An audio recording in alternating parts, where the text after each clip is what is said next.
Hi everyone. I wanted to update you about some things that I'm seeing and give you some clues about how to overcome those.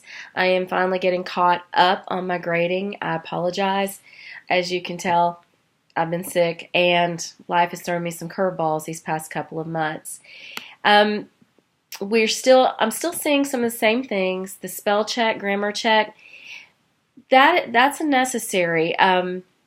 Think about if you get a letter from your child's teacher and the teacher has a misspelled word on it because she was in a hurry and didn't have time to spell check or grammar check. That could make you think that she was not on top of her game and that she really should have slowed down and taken some more time. Those things do matter, and instead of me going through and marking all your verb errors and making you feel really bad about where you are with grammar, what I'd rather you do is use the tools like Microsoft Word has, spell check and grammar check, to help you find those issues and fix them. Now, I know that Word will oftentimes change something to the right spelling. However, when you get to the end of your document, you need to go up to the menu and you need to do the complete spell and grammar check. A lot of the errors that are happening that are taking points off as far as like punctuation, fragmented sentences, those could be fixed by doing spell and grammar check. So that's kind of the simple way to do it.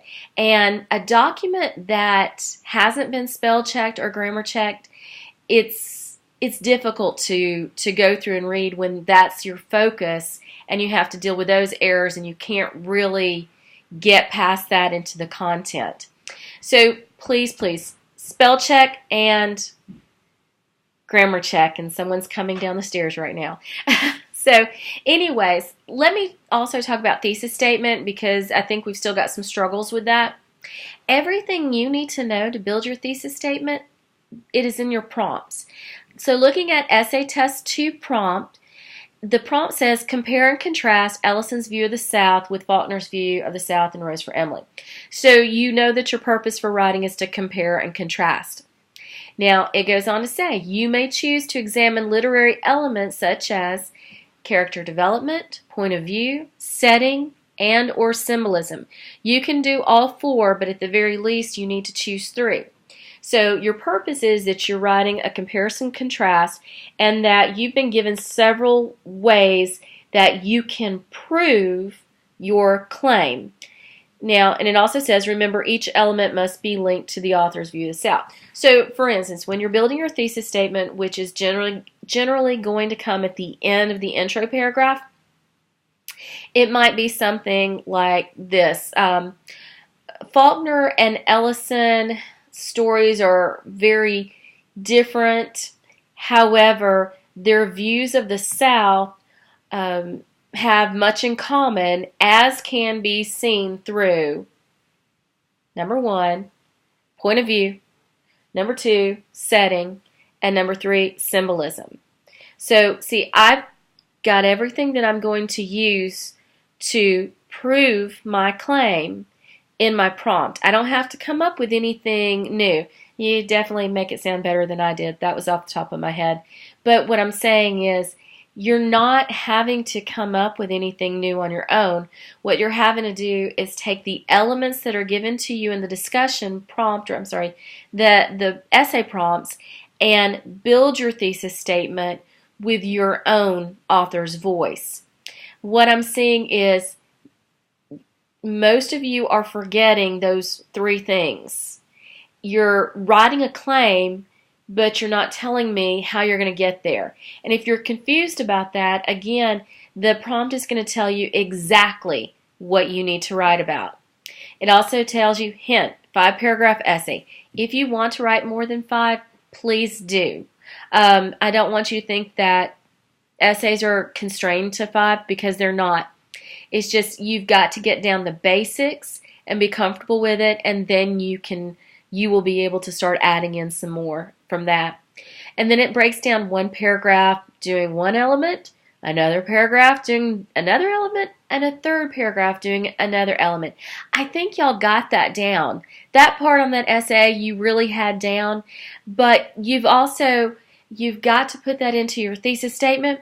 And when you begin each one of those body paragraphs, you have to have a topic sentence that is basically saying, again, off the top of my head, Ellison and Faulkner's negative views of the South are seen through the symbolism that they use within their stories. Okay, topic sentence, and then your paragraph is going to prove that topic sentence. It's going to show that through. Then you need a concluding sentence that sums back up that paragraph and ties it all neatly together. And then that conclusion, I think most of y'all are very comfortable with the conclusions. You want to restate your thesis statement and go back and revisit what you've written. So I hope that helps for the next essay, which is the poetry essay. And please make sure that you're doing the readings. I think that's a problem too. You have to read. You have to make notes. And I really suggest doing a binder and annotating in a binder. You need to, especially with poetry, unless your poetry is your thing, you need to go in and do some research on what that poem is trying to get across, because poetry is short, but it's much more difficult to understand than Battle Royale, which the way that it's written can be a little confusing. I know it was for me also when I first read it. If you have any questions, please let me know via email. It's important that you communicate with me. Remember that we are coming up on our midterm, and we don't have that much time left. We're almost halfway through. Please make sure that you get caught up on things, and I will send out an announcement on opportunities to get caught up later on. Have a good evening. Bye.